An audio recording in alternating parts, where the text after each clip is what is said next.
Olá, pessoal.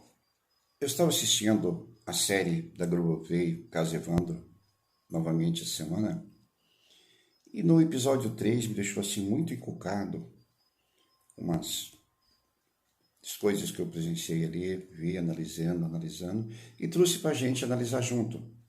Peço a vocês aí me ajudem a analisar junto. Deixa aí embaixo o comentário de vocês dessa análise. Deixa a opinião de vocês, vai me ajudar muito.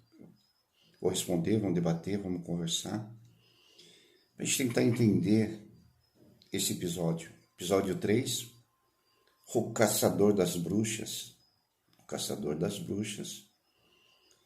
Então conto com vocês aí, certo, pessoal? Mas não esqueçam, dá o like aí, se inscreva no canal, compartilhe com os amigos para engrandecer o nosso casal.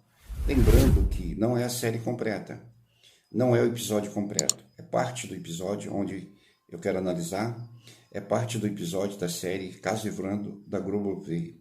Certo, pessoal? Vamos então ver, analisar?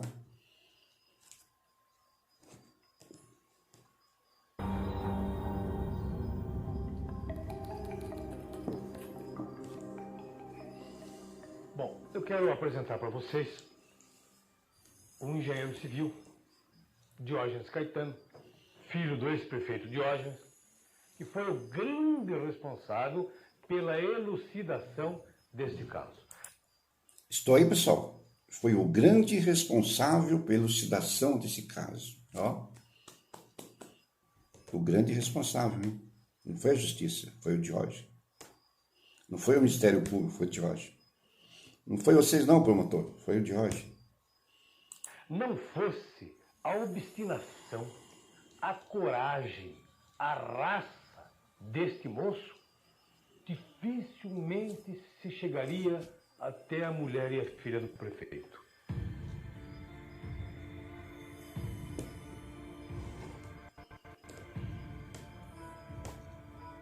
Exatamente pelo Tigre não resolver o caso e estar ali já há quase 2 meses, Diógenes Caetano dos Santos Filho vem até Curitiba e procura o Ministério Público. Presta uma declaração na qual ele levanta suspeitas em relação a determinadas pessoas.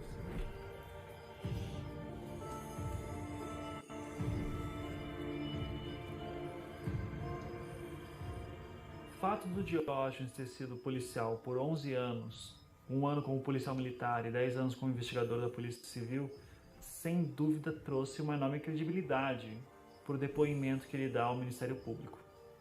Quando ele chega para o promotor com tantos detalhes, a impressão que se passou às autoridades é: aqui temos alguém que solucionou um crime.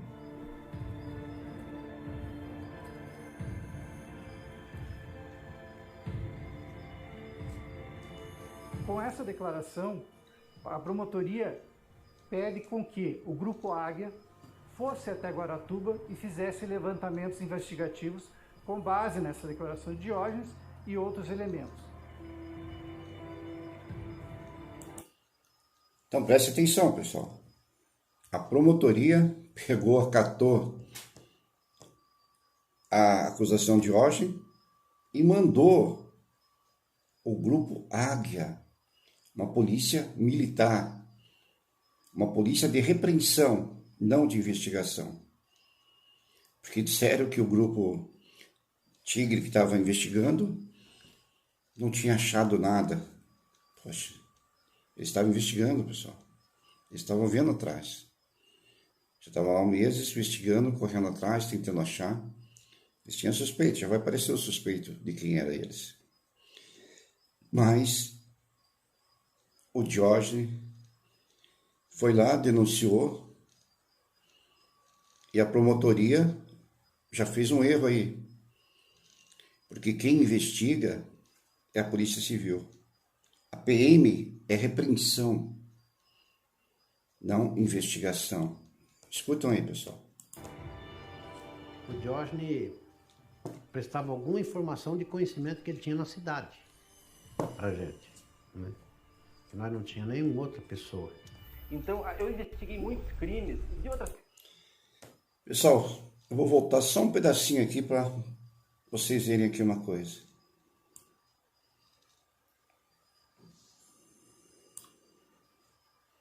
Mais um pouquinho. Opa, passou. Isso. Esse aí, pessoal. Esse cidadão aí é o Silvestre. Ele é um dos torturadores que estavam junto lá. Esse aí que fez aquele policial bonzinho. Lembra que eu contei que tinha um policial bonzinho que chegava para nós e dizia assim, olha, fala, confessa. Confesse não, que a gente não tinha que confessar. Olha, fala o que eles querem. Esse, falava que o Capitão Neves era louco. Que nós não ia sair vivo dali. Fala o que eles querem, que vocês vão embora. Eu sei que você é inocente. Pergunta pro Davi, o Davi vai contar a mesma história. Esse cidadão aí, ó, Silvestre.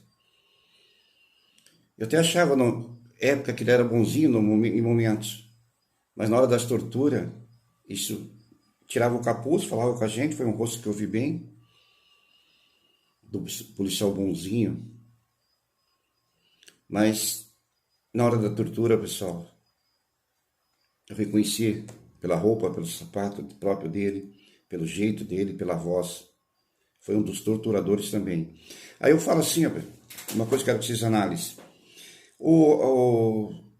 Disseram que não tem o nome, não conseguiram se informar quem foi lá para baixo. Poxa, pessoal, a criação que fizeram comigo lá na Serraria do Abate mostra a cara de um, a cara de outro, é a cara do Neves. Esse mesmo aí está dizendo que desceu lá para baixo. Então ele sabe o nome de todos. Ele sabe o nome de todos que torturou. Ele sabe o nome de quem violentou a Beatriz abaixo. E por que o Ministério Público não quer saber quem foi? Porque até hoje a gente não sabe quem foi os policiais que fizeram essa diligência que prenderam nós. Nós não tinha nenhuma outra pessoa.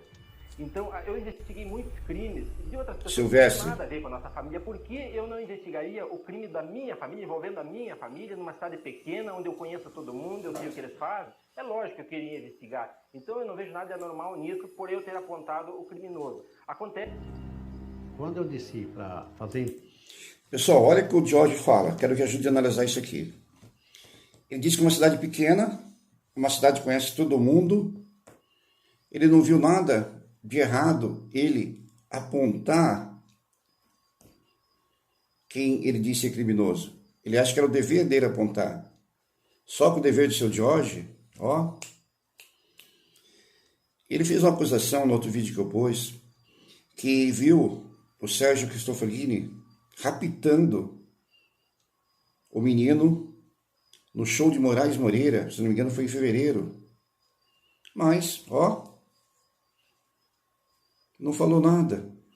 Ele se achou tão importante que devia ajudar a falar, a dizer, mas não falou nada, ficou quieto. Só depois, pessoal, depois, quando a gente foi preso, tudo que ele veio contar, tudo isso aí. Ele veio elaborar tudo isso aí. Eu queria que me explicasse por quê demorou tanto tempo. Aquele outro mentiroso, do Edésio, falou que viu no dia 6 ser raptada a criança. Não tem nenhum depoimento, não tem nada dele falando sobre isso. Nem para o grupo Águia que não tem ele falando sobre isso. Só depois, quando a gente estava preso, que apareceu isso aí. Ele e Jorge, será que fizeram um pacto de silêncio para não falar na hora? Para falar só depois? Será que foi aquela brincadeira do Vaca Amarela? Quem falar primeiro, deixaram para falar por último? Será que foi isso, pessoal? Investigação do sumiço das crianças, ficamos hospedados lá na polícia rodoviária por um determinado tempo de acho que de uns 30 dias, pouco mais, e consegui se infiltrar nesse terreiro de macumba que era do Oswaldo. Outro mentiroso aí, pessoal. Olhe bem. Já foi até falado que pelo próprio Ivan, foi falando sério, que em 2 dias desceram para lá e resolveram o caso, não sei se foi 2 ou quantos dias. Estava 1 mês lá embaixo. Mentira. Mentira.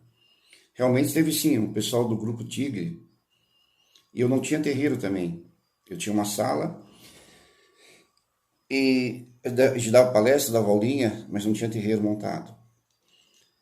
E teve sim o pessoal Pencai e Beckney do grupo Tigre. Esses sim, estiveram lá, ficaram uns tempos ali, ficaram ali, investigaram, fizeram. Mas esse aí está falando que ele soube disso aí do PK e do Beckney. A gente já falou em declaração. O Atazan que teve lá dentro. É uma mentira, pessoal. Foi aonde que nós conseguimos descobrir, por boca dele mesmo, sem saber que nós era policial. Ele acabou contando para nós que ele fazia o trabalho tanto com sangue de animal como com sangue humano. Olha só, pessoal. Sem conhecer a pessoa, ele está dizendo que eu confessei para ele, que eu disse para ele que tinha feito um sacrifício, que fazia sacrifício com sangue humano e com sangue animal. Aonde você não conheceu uma pessoa, você não saber quem é a pessoa, quem é doido, quem é doente mental de falar uma coisa dessa?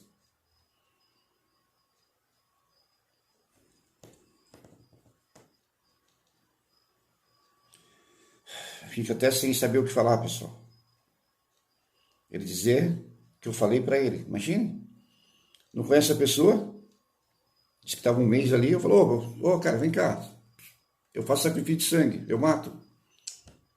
Para, né, pessoal? Só pessoa retardada para acreditar nisso. Bom, o promotor acreditou, né?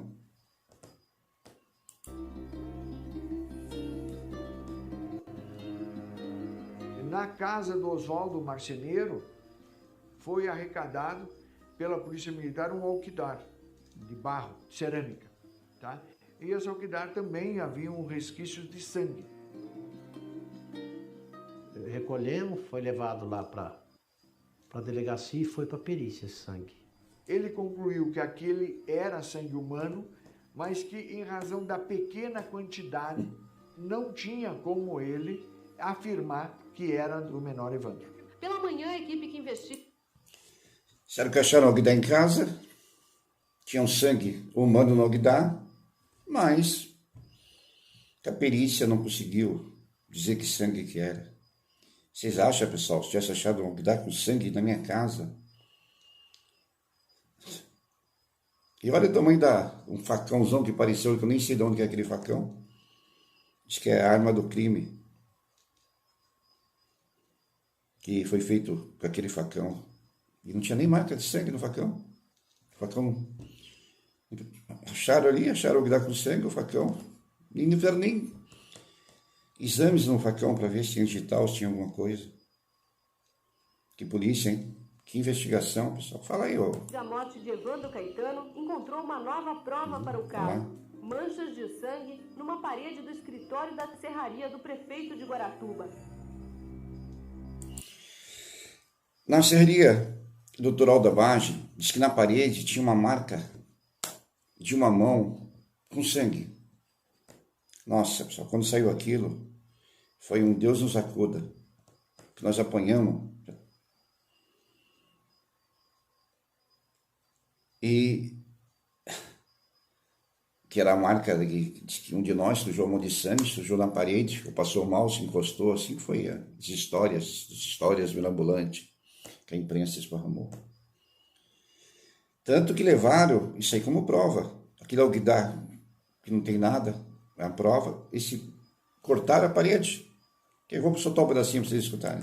Havia uma palma de mão na parede e esta palma tinha a aparência de ser impressa com sangue, e aí nós recortamos a parede e encaminhamos também, e concluiu que era sangue humano, mas não era do menor Evandro. Prova pericial, os ferimentos que foram produzidos em Evandro, o guardião da serraria que viu que os 7 acusados estavam na data do sacrifício do menino na serraria, o Edésio da Silva que viu o sequestro do menino. Então, pessoal, o alguidar não provaram nada. O bloco, você viu ali, foi provado que era sangue humano, mas que não era do menino. Talvez algum funcionário se cortou numa serra, alguma coisa, acabou encostando. Não era sangue de nenhum de nós. Só que, mesmo ele sabendo isso, que deu, que não era, levaram.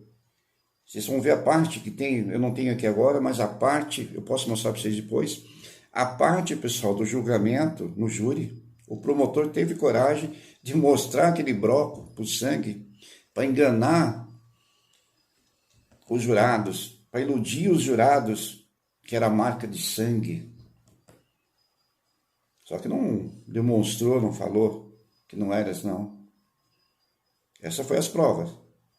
As provas. Aquilo é o que dá, que não provou nada. O broco, que não é prova nenhuma. Diz que os cortes que tinha na forma da criança, só tem uma coisa, eu já falei também e volto a falar. Nas torturas, eles tinham os laudos, eles tinham as fotos, eles mostravam para nós em detalhes como que era. Mandavam a gente falar, nem se lembra os nomes que eles falavam, um corte não sei do que, não sei de que jeito, um corte não sei de que forma, Carlota, eu nem sei as palavras. Mandava a gente falar, mas na hora a gente acabava falando. Eles iam gravando, a gente falava e eles gravavam, a gente falava e eles gravavam. Isso depois de muita tortura, pessoal. Depois de muita tortura, a gente acabou falando o que eles queriam. Tanto que a gente falou coisas técnicas, cortes técnicos, que a gente nem sabe o que seria isso. Ele fala que o guardião foi testemunha, só que não fala. Depois eu vou mostrar para vocês também. O guardião, pessoal, foi ameaçado. No dia, ele falou que estava internado, mostrou para a juíza o atestado médico que estava internado, que era tudo mentira aquilo que falaram no depoimento dele. Tanto o guardião nem conhecia a gente, disse que falou o nome de um por um das pessoas. E o Edésio também, já vou falar desse outro mentiroso ali. O Edésio é outro que falou que viu depois de, não sei quantos, 3, 4 meses depois.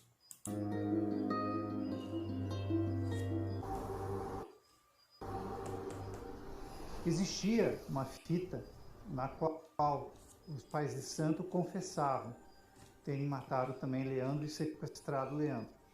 Mas essa fita, ela não foi juntada no processo do Evandro, e eu só tive o contato com a imprensa. Essa é uma das coisas mais absurdas que existem nesse caso. Você tem uma fita de confissão de um cara dizendo que matou uma criança, essa fita passa na televisão e não tem um policial que diz: puxa, seria interessante pegar essa fita e colocar no inquérito. Não acontece isso. Então, pessoal, eu não vi essa fita, mas disse que tinha uma fita na época, até passou na televisão, mostrou as confissões falando até que tinha matado, roubado, assassinado, o menino Leandro jogado no mar, feito um monte de coisa ali. Só que não foi posto no processo. Poxa, o Ivan falou bem ali, se tivesse uma fita com a pessoa falando, olha, eu fiz isso, aquilo, nossa, tá ali a prova cabal, mas não foi pro processo. Por que será, promotor? Tem hora, pessoal, que olha para casa desse promotor, eu não sei, eu sinto assim parece um cinismo assim, eu não sei se é um cinismo, se é uma vergonha, ou se é aquele cara que não sabe o que fazer para tentar encobrir os erros, as falhas. Não sei se vocês têm essa visão que eu tenho também da cara desse promotor. Eu tomei conhecimento a respeito disso. Que eles teriam confessado isso? Sim. Não. Não. Eles chegaram a confessar isso? Eu nunca nem sabia da existência, porque sabendo da existência dessa fita agora, pelo o próprio delegado falou que não sabia se nós tínhamos confessado isso. Quem sabia dessa fita, pessoal? Quem será que elaborou essa fita? Vamos ver? Eu nunca ouvi essa fita agora. Por que não foi investigado, então, esse fato? Se ele confessou a morte do boss, por que a fita do Evandro vale e a do boss não vale? Alguém prevaricou? O que aconteceu? E como é que o Diógenes sabe dessa fita? Ele tem que dizer aonde ele ouviu essa fita e quem que mostrou para ele. Porque... Outra parte que estou analisando bem colocado do doutor Figueiredo ali. Como que o Diógenes sabia dessa fita? Aonde foi gravada essa fita? Por isso, pessoal, volto a falar, volto a afirmar e dizer, eu tenho uma convicção, pessoal, não vou dizer 90% não, vou dizer 99,9% de que o Diógenes participou das torturas, que o Diógenes estava junto nas torturas, que ele estava ali ditando coisas e falando coisas. Eu fiquei, pessoal, na mão dos torturadores por quase 2 dias, sendo torturado. E direto. Desmaiava, acordava, desmaiava, choque, afogamento. Cada vez que tinha que falar, enfiava a cabeça na água, tinha que bater a mão para trás e falar. Falava errado e não dizia. Chegou uma hora que eu não aguentava mais, comecei a concordar. E o Diógenes presenciou isso, pessoal. Então, será que essa fita, vamos escutar sobre essa fita. Eu, que sou advogado do processo, nunca soube dessa fita.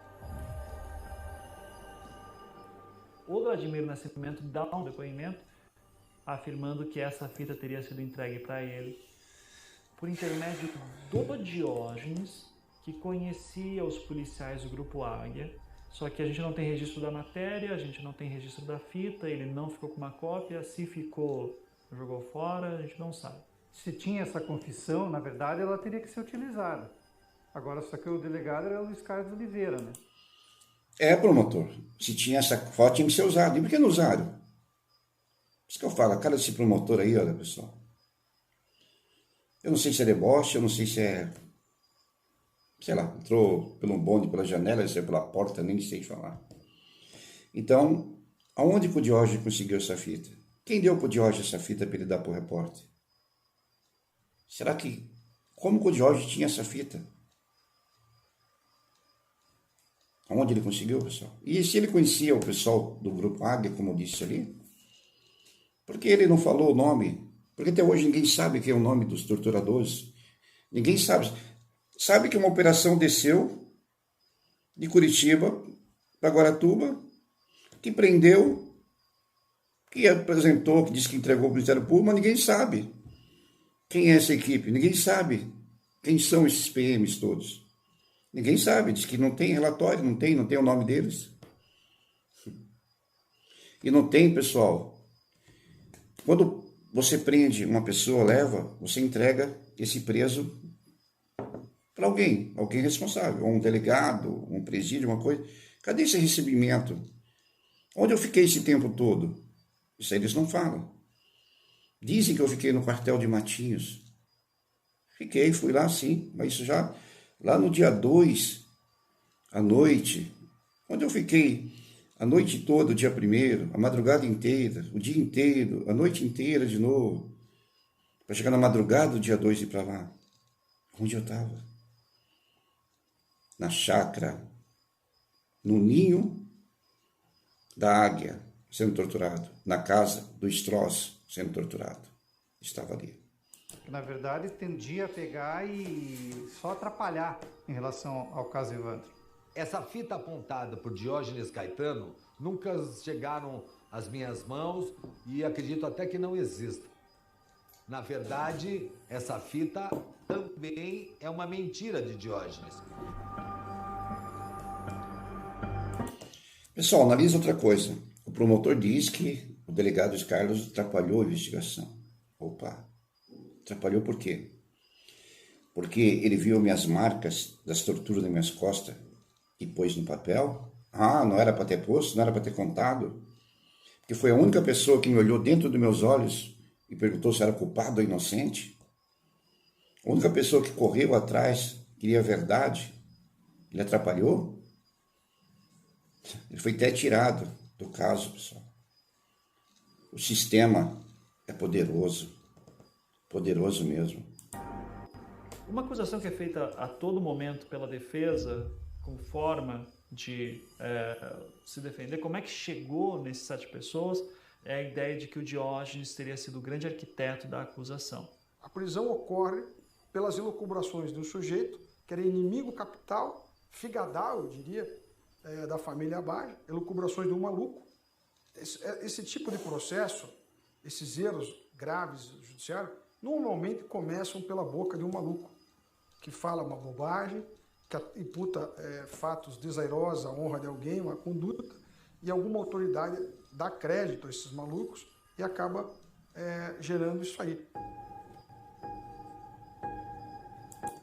É isso aí, pessoal. Infelizmente, é uma verdade isso aí. Um maluco, um mentiroso, inventou a história. A população, por intermédio dos jornais marrom, da imprensa marrom, esparramou para a mídia toda e abraçaram a ideia de um lunático. Olha aí, ó, o dossiê. A acusação de hoje. Operação Magia Negra. Dá só uma olhada, a acusação, pessoal. Analisa comigo. Olha o que fez. É a origem de tudo. No dossiê Magia Negra não cita fontes, evidências e provas da maneira como a gente esperaria. Ele não fala os nomes dos policiais que participaram, ele não fala como chegaram a certas conclusões, não fala exatamente com outras pessoas que falou, como verificou essas informações, outras diligências que tenham sido feitas. Então, ele é muito direto. Ó, a gente parte do Diógenes, chega na Davina e faz as prisões, e pronto. A impressão que dá é que se ouviu o Diógenes e acabou. Precisa falar mais alguma coisa, pessoal? Analisam comigo. Dá seu parecer embaixo sobre isso. Você viu o que levou nós a ficar esse tempo todo na prisão e sofrer tudo isso? Uma acusação de hoje, partiu para Davina e chegou nisso. Não tem ali nada. Isso é o relatório. Foi nisso. Por isso que o grupo Tigre estava demorando lá, porque não viram nexo nisso. Ah, mas o grupo Águia e a Secretaria da Justiça, não, a Secretaria da Injustiça do nosso Paraná abraçou, né? Precisava ter uma resposta, precisava achar um culpado e acharam certo. Esse senhor Diógenes, eu sei o que está nos autos. Olha a cara dele, pessoal. Da família abaixo, mas o fato é que ele se tornou um acusador impenitente. Ele dedicou parte da sua vida naqueles anos a um desejo de condenação de Dona Celina, de Beatriz e dos demais. Durante o júri eu perguntei a ele assim, se ele tinha algum problema mental, né? A gente percebia na forma dele falar um procedimento assim patológico, assim, doentio, e um ódio muito grande, né, contra a Dona Celina e contra a Beatriz. Dr. Naster foi um guerreiro também, no caso. Pena que meu advogado,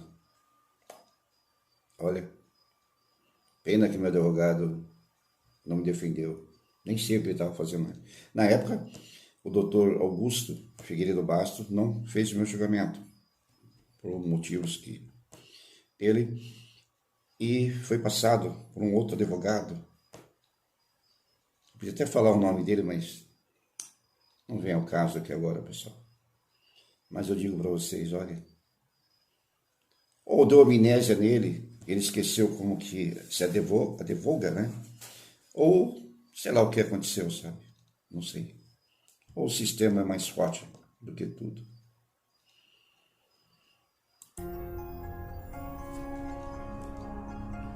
Ele me recebeu bem, ele foi simpático, ele respondeu todas as perguntas que eu fiz, ele foi acessível, mas até onde eu podia confiar nele? As informações dele se chocavam com os fatos. Ele fazia propaganda dizendo que a Dona Celina tinha um caso com o pai dele, que tinha sido prefeito. Nem se Celina Bade teve algum relacionamento amoroso com seu pai? A cidade toda sabe que sim. E esse relacionamento trouxe alguns problemas na relação familiar entre ele, seu pai e sua mãe? Sim, gerou a separação do meu pai com a minha mãe.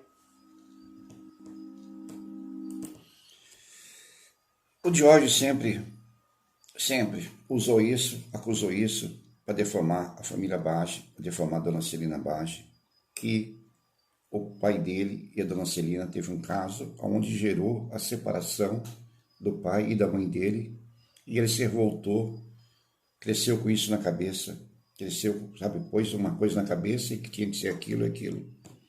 Uma coisa que não era verdade, não era verídica, mas o menino Diógenes pôs aquilo na cabeça e não é, tem que ser. Quando ele quer uma coisa, viu que ele quis condenar, prejudicar, e foi, e conseguiu. Isso mostra já, pessoal, já vinha de tempo essa luta, essa guerra dele para destruir a família Bage. Vocês entendendo?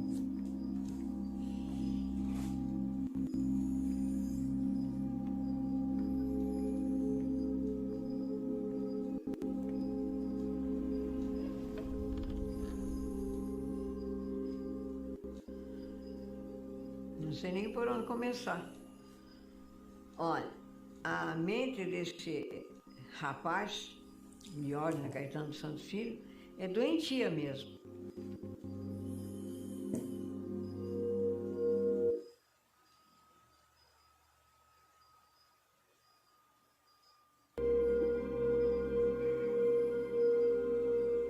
De certo, por causa do comentário que eu era amante do pai dele, daí ele resolveu acabar com a família, né? E acabou, né? Conseguiu, né, Jorge? Ele falava para nós isso antes de ele descobrir o tal do bruxo, que ele não se chamava de Diógenes se ele não enfiasse na cadeia os responsáveis. Principalmente a família Bage, ele queria derrotar, deixar eles a nada. Olha só, pessoal, presta atenção no que o seu finado João Bossi, que Deus o tenha, falou ali. Que antes mesmo de surgir o negócio dos bruxos, surgir da gente, o Diógenes já dizia que ia acabar com a família Bage, que ia derrotar a família Bage, que iam deixar eles a zero. Vou voltar só esse pedacinho aqui. Interessante essa parte. Preste atenção no que seu finado João Bossi diz. Por causa do comentário que eu era amante do pai dele, daí ele resolveu acabar com a família, né? Escuta aí, pessoal. Escuta. Ele falava para nós isso antes de ele descobrir o tal do bruxo, que ele não se chamava de Diógenes se ele não enfiasse na cadeia os responsáveis. Principalmente a família Bage, ele queria derrotar, deixar eles a nada, a zero. E conseguiu. Era a família mais bem estruturada de Guaratuba, é eles. Algum tempo depois que as Bages já estavam presas, a serraria da família Bage, onde teria acontecido o ritual de magia negra, de sacrifício do Evandro, a serraria pegou fogo.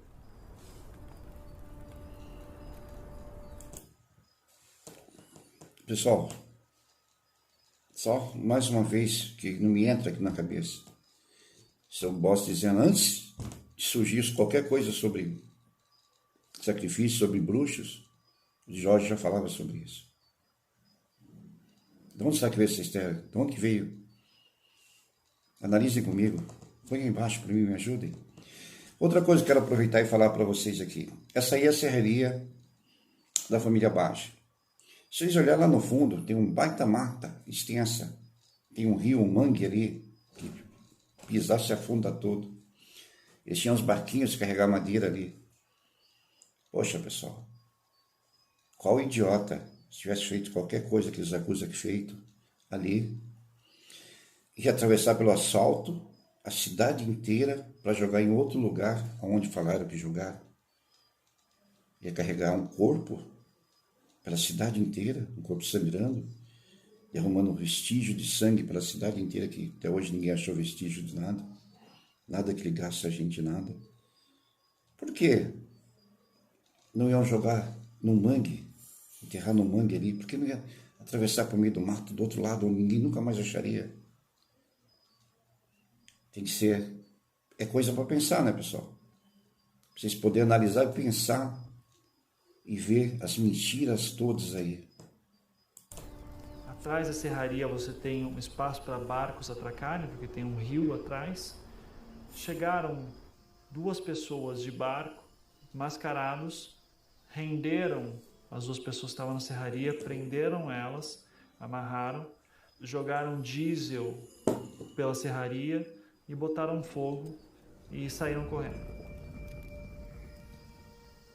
Só que o fogo não chegou a pegar, a maneira como elas estavam presas não estava muito forte, então elas conseguiram se soltar, apagar o fogo e denunciar o que estava acontecendo. Tiveram coragem ainda, depois da família estar presa, já está ferrada. Ainda fui lá pôr fogo na propriedade da família. Que maldade, hein, pessoal? Que maldade! Tem relatos de pessoas próximas ao Euclídio dizendo que naquela noite que a serraria pegou fogo, apareceu o Diógenes, pegou ele para passear, daí voltaram de madrugada e o Euclídio estaria com as roupas cheirando diesel.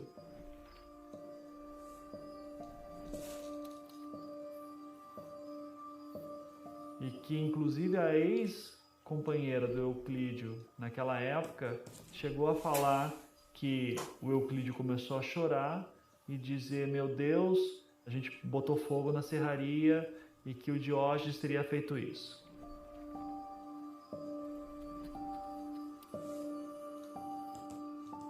Acabou com a produção que estava já embalada, tudo, né? Acabou, foi para prejudicar monetariamente, né? Para não ter saída, para não contratar bons advogados, para não ter dinheiro. Pessoal, olha só que absurdo. O próprio cara confessou, falou, talvez tocou o coração dele, mas depois talvez o Jorge fez a cabeça do cara para desmentir ou qualquer coisa, não sei profundamente. Mas abriram até um processo, um inquérito para ver, uma acusação forte, com testemunha. A mulher do cara diz que ele chegou com a roupa cheia de óleo, fedendo óleo, e ele mesmo confessou. Oh, era um motivo forte para se abrir uma sindicância. Ou não? Peraí. Falaram que a Andréia disse que eu tinha saído de branco. De branco.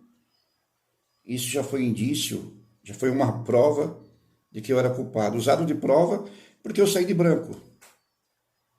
Só, eu sempre usei branco. Quando eu estava exercendo minhas atividades de pai de santo, eu sempre usei e saí de branco. Sempre.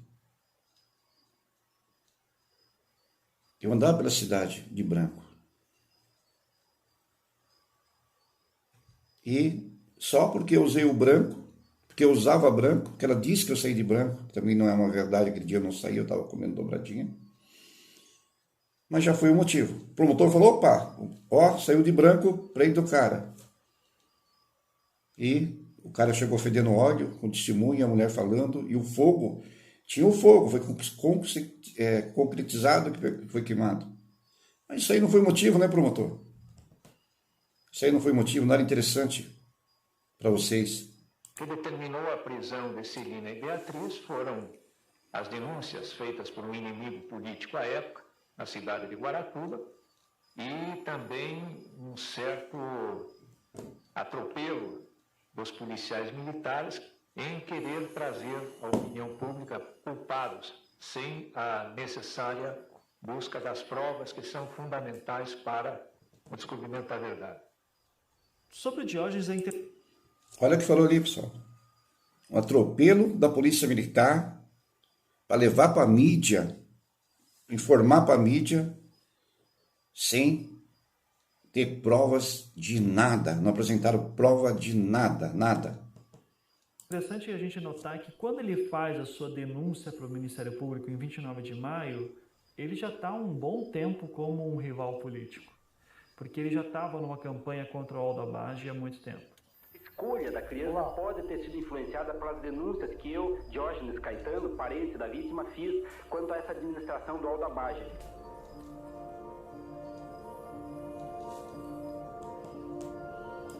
Olha aí, pessoal. Antes de tudo, há tempo, o Diógenes já vem brigando com o Abaggio, tentando derrubar o áudio da prefeitura, tentando de toda forma, igual o Sr. João Bossi disse. Aí já prova, tá ali, ó. Tem vários relatos, tem vários inquéritos, vários problemas. E mesmo assim valeu a testemunha do seu Diógenes, que tinha ódio, bronca, mágoa da família. E justiça, Eu hein? sempre achei que ele tinha pretensão política. E, inclusive, algumas pessoas que vinham me contar que o Diógenes Filho está se preparando para ser prefeito, porque o pai foi prefeito, ele também quer ser prefeito. Ele não ganha nem o voto da mãe dele. O processo inicia-se de forma grosseira, com uma denúncia vazia, uma denúncia por ouvir dizer que o senhor Diógenes Caetano, que é um primo distante da família do Evandro, iniciou essa fraude por motivos políticos. O rito está fechado, porque o 7 é um número cabalístico que deve ter sido feito para executar esse ritual. Porque 7 pessoas no dia 7 é uma criança de 7 anos. Mas então se criou a mística com o dia 7, que não tem nenhum significado para a Umbanda. O 7 é um número importante na maior parte das religiões. Né? Deus criou o mundo em 7 dias, isso está escrito nas religiões cristãs. No mundo afro-brasileiro, o 7 é um número importante, porque com 7 dias você tira as pessoas do quarto santo, mas assim, não especificamente o 7 veio do mundo afro-brasileiro. Então é impossível que você... Pessoal, usaram tudo 7, que foi dia 7, 7 pessoas, a criança tinha 7 anos, que não tinha 7 anos, acho que tinha 6, eu não sei que idade certa tinha criança, mas fizeram o texto, falaram que tinham 7 pessoas, dia 7, pois tinha que ser 7 pessoas. Eles tinham uma lista com um monte de nome mais, mas eles precisavam só de 7, para acusar no 7. Só que depois, pessoal, o que acabou? O próprio promotor teve a cara de pau, ele queria acusar eu e o Vicente, dizendo, os outros, eu não sei, talvez, mas o Oswaldo e o De Paula, peraí, aí de 7 já não era mais 7, aí era um ritual com 7, foi tudo acusação do 7, depois do 7 já era mais 7, promotor. Eu duvido, promotor, eu duvido do senhor provar qualquer coisa contra a minha pessoa, mas sem tortura, doutor, sem tortura. Com provas, eu duvido. Consiga 7 pessoas para que se reúnam para do nada matar uma criança, arrancar o coração, comer o coração, jogar as vísceras, sem que eles tenham tido qualquer relação íntima antes. Eu nunca vi nos meus... O advogado falou uma verdade ali agora. Poxa, eu não conhecia diretamente ninguém ali. O Bardelli mesmo, conversei acho que uma vez ou duas. Nem tinha amizade, nem sei da vida dele. O Sérgio tinha alugado a casa dele ali. Da mãe dele, nem dele não era, da mãe dele.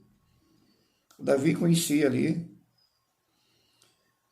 Também não tinha assim muita... Peguei uma amizadinha ali que ele vendia produtos nossos quando ele fazia feirinha. Dona Celina, conversei pouco. Tinha a Beatriz que eu frequentava ali. Onde já se viu pessoas que não tinham intimidade próxima, do nada falam assim, pessoal, vamos fazer isso, vamos, você topa, eu topo. Vem cá. Peraí, pessoal, vamos pensar um pouquinho, né? 30 anos com pesquisas no mundo das religiões afro-brasileiras, alguma referência a sacrifícios humanos. Um recado de que o senhor, que era perito, queria muito falar comigo e ele dizia que eu estava no caminho certo, que eu devia continuar investigando porque ele achava que aquilo era um complô, uma armação e que eles eram inocentes. Então, pessoal, olha ali. Olha o que a jornalista falou. O próprio perito falou para ela. Aí eu pedi para falar com esse cidadão, Arthur Drischel. Aí ele contou que ele fez a perícia naquele cadáver encontrado, né? E ele estava em casa, daí ele já estava em casa, eram mais de 6 horas da tarde, quando bateram a porta dele. Esteve um senhor lá em minha casa, apresentou uma carteira de identidade da Polícia Militar e pediu para ver o exame, ver alguma coisa nesse sentido. E disse-me que estava com ordem da direção do Instituto. Como o meu objetivo era colaborar o máximo na elucidação do caso, eu fui com esse cidadão até no Instituto Criminalístico, e de fato ele teve a oportunidade de ler o exame feito, não o laudo ainda, porque não estava totalmente elaborado, estava com rascunho, mas ele teve a oportunidade de ver o exame e o rascunho do laudo. E no dia seguinte ele descobriu qual era a razão que se precisava daquele laudo. Ele ligou o rádio e ouviu que pessoas tinham sido presas, acusadas de ter matado a criança, né, o Evandro Caetano. Eles pegaram o laudo Limério para conseguir adaptar as confissões. Ou seja, o Código de Processo Penal exige que uma confissão seja casada com o que você fala. Então, pessoal, entenda aí. Para que eles precisavam do laudo? Porque eles precisavam saber como foi. Lembra que eu falei, pessoal? Isso eu disse já no depoimento lá, já disse para a própria juíza, já disse tudo. Eles queriam saber como estava o corpo para poder nós falar como estava o corpo, porque nós não sabíamos. Nós não tínhamos noção de como estava, de como foi o corte, de que jeito foi. A gente chegou a falar até que cortamos o pescoço fora, embora não tinha um corte no pescoço. Nós falamos que sacrificamos, que o animal se sacrifica pelo pescoço, e não tinha um corte no pescoço. E mesmo assim, fizeram a gente falar porque eles tinham esse laudo ali, a prova de que eles tinham os laudos, de que eles sabiam. Por isso a gente foi falar daquelas palavras difíceis que o próprio Vicente e eu falam. Matei João, atiro, aí tem um cadáver que morreu com facada, não mate, a confissão não tem valor. Então eles precisavam adaptar. Uma das pessoas que foi presa falou que matou a criança com asfixia mecânica. O outro que fez um corte transversal. São vários termos técnicos, não é um só. É incisão, é uma outra palavra usada. Eu nunca vi, em 32 anos de advocacia criminal, em muito tempo no tribunal do júri, ninguém falar que fez uma incisão. Eu cortei, eu meti a faca, qualquer coisa do tipo. Aquela cópia do Instituto Médico Legal serviu para basear o depoimento, né, dos próprios meninos que estavam sendo acusados do crime.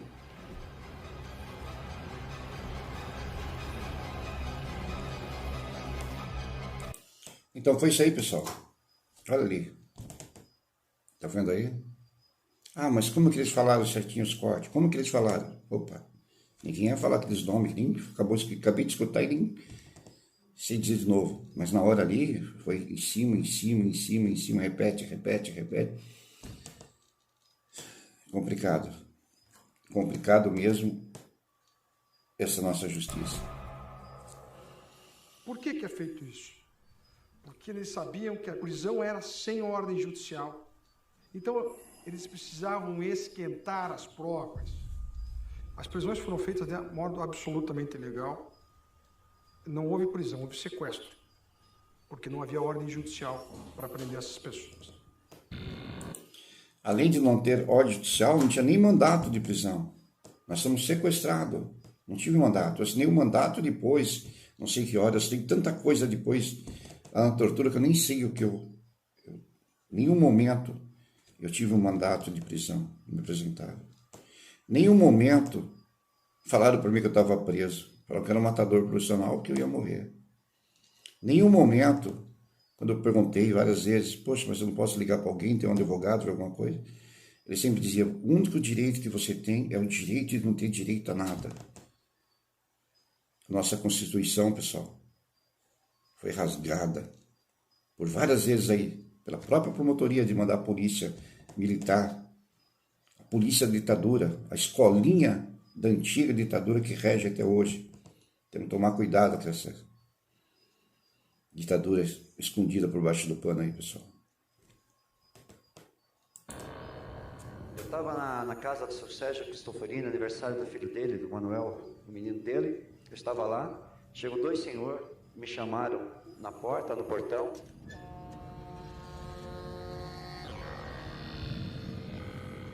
Assim que eu saí, eles me cataram, me algemaram, me encapuzaram e me jogaram no chão desse veículo. Eu perguntei o que estava acontecendo, eles falaram para eu ficar quieto, que era um matador profissional. Me jogaram. Não se identificaram como policiais? Não, senhor. Que era um matador profissional e que meu destino estava selado.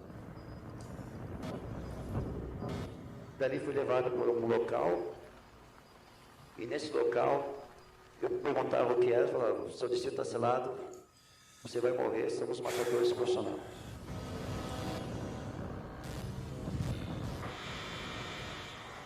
Passa algumas horas, o Davi está na sua casa, por volta das 9 da noite, mais ou menos. Chegam policiais na casa dele. Chegaram na minha casa, arrombando porta, um monte de policiais que nem pareciam ser policiais. Me encapuzaram e eu não sabia nem por que estava acontecendo aquilo. Porque não falaram nada, a minha mulher tentou falar, empurraram ela. E aí eu perguntava para eles o que estava acontecendo, porque era aquilo. Eles só falavam uma palavra, a casa caiu e você vai pro Ninho do Urubu, uma coisa parecida assim.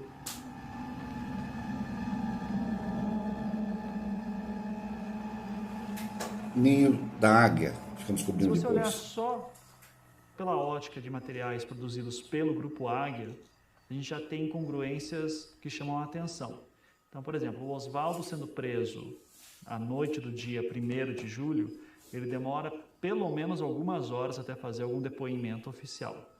De acordo com os acusados, eles não fazem nenhum, só vão fazer de fato depoimentos à frente de um promotor e delegados apenas à noite do dia 2 de julho, o que significa que eles ficaram quase 36 horas sem falar com nenhuma autoridade oficial, como promotores de justiça ou delegados, somente nas mãos dos policiais do Grupo Águia.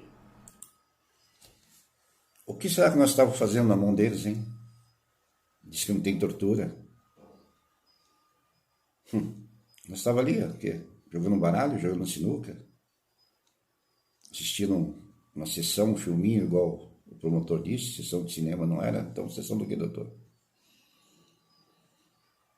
Quantas vezes, pessoal, o que eu sofri, o que eu fui torturado, desmaiava, acordava, o que me obrigaram a falar, a fazer, tortura física, mental. A tortura física, muitos eles sabem como fazer para não deixar muita marca, mas tem marcas até hoje, na mão, no pênis, mas na alma foi as marcas maiores, assustavam a gente, ameaçavam a família. Foram muito cruel, cara, não foram humanos. O Ministério Público pede também a prisão temporária de Celina e Beatriz Abage. Esses são presos no dia seguinte. Olha aí, outra coisa que acabou de o promotor falar. São presos no dia seguinte. Peraí. Se diz que nós demos o depoimento para a promotoria contando do caso, confessando onde a promotoria foi e mandou pediu um mandato de prisão para Celina e para Beatriz. Como, pessoal? Aonde? Aonde que nós demos esse depoimento? Se foi só na noite, ali, falou ali, na noite, bem dizer, quase madrugada do dia 2, que levaram nós para o quartel da Polícia Militar de Matias, que falamos com umas pessoas que eu nem sei quem era, nunca se apresentaram como promotor, diziam que era, e até antes não falamos com ninguém, só com tortura. E fora, na tortura, que a doutora Inésia estava junto também. Nas torturas, sim, nós damos um monte, falamos um monte de coisa. Mas onde foi a declaração legal nossa, que diz que nós acusamos a Beatriz e a Celina, que isso acabou gerando um mandato? Olha como é mentira, ninguém teve mandato, é mentira, como tudo sequestrado.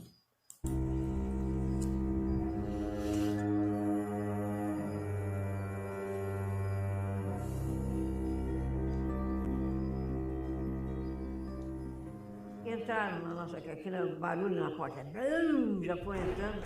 O que é isso? O que é isso? O que é isso? Daí eu já levei um empurrão, já fui parar longe. Quem é amante do Oswaldo? Quem é amante do Oswaldo? Daí a Beatriz, espera lá, quem conhece o Oswaldo aqui em casa sou só eu, mas não sou amante dele não, ele tem mulher. O que está acontecendo? Ah, não, temos um mandado de prisão, cadê o mandado? Daí um punha aqui, está aqui, está com você, não, tá... Não mostraram mandado nenhum. Por que, pessoal, não mostraram o mandato? Por que será? Vão analisar isso? Ajuda, escreva aí embaixo. Por que não mostraram o mandato? Tinha mandato? Onde estava o mandato? Promotor, o senhor falou que tinha um mandato, onde estava esse mandato?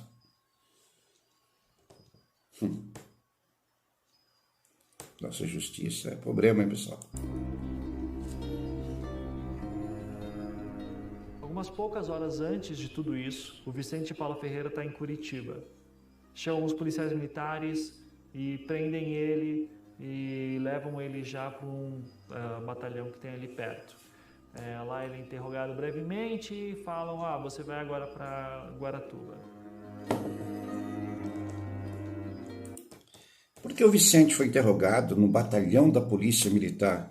Por que não foi entregue para uma delegacia? Uma polícia militar pega, leva, entrega para o delegado. Não, mas foi interrogado. Imagina qual o jeito que ele foi interrogado. Imagina a escolinha da ditadura. Na fita cassete que a Celina, Beatriz e Oswaldo gravaram, elas citam o nome do Bardelli como sido a pessoa que fez o pagamento, gerente da Serraria Abage. E nos depoimentos formais, na noite do dia 2 de julho, aparece o nome de Sérgio Cristofolini, o dono do imóvel em que Oswaldo morava, e o Cristofolini teria sido um dos participantes do ritual. Eles criaram toda uma versão que não existe em livro nenhum, que não existe em seita nenhum, para tentar, com esse número 7, dizer o seguinte: eles seguraram até o dia 7, porque o trabalho tinha que ser no dia 7, às 7 horas, 19, com 7 pessoas, para homenagear as 7 linhas da Umbanda. Eles criaram uma narrativa, eles criaram uma fantasia. Essa é a grande verdade.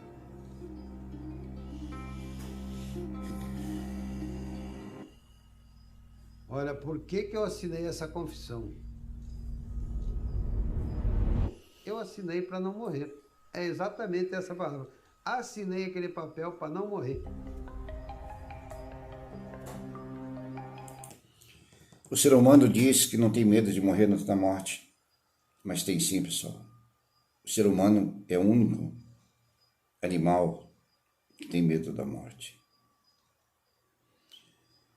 E só tem mesmo, sente, quando ela na pele, aí sim sabe o que é o medo da morte. E faz de tudo, pessoal, para sobreviver. Foi o caso do Davi, o caso meu e de outros. Acabam concordando e falando o que eles queriam, com medo de morrer. Eu não confessei, eu simplesmente falei o que eles queriam porque eu fui torturado. Você também foi torturado? Foi. Não deram chance para mim, ninguém perguntou se eu devia ou não. Sempre torturado. A gente sempre era torturado. Eu voltei a ser torturado porque eu não podia ter contado com minha família que eu tinha apanhado. Eu não via mais. A minha mãe só escutava os gritos delas. Eu disse: pelo amor de Deus, não faço nada com ela porque ela tem problema. Eles já foram me arrancando a roupa. Eu nunca contei. Meu marido nunca soube, meus filhos nunca souberam. Mas eu disse: um dia eu tenho que contar. Todas essas pessoas foram barbaramente torturadas. Eu fui covarde, concordei com ele, falei: não, eu falo o que vocês querem, eu faço o que vocês querem. E o primeiro que veio me aventar, caiu a venda e eu vi o rosto dele. Não tem condição de falar merda de homem. Então, pessoal, espero que vocês coloquem aí embaixo a opinião de vocês, que vocês analisem essa parte da série e dê a conclusão de vocês.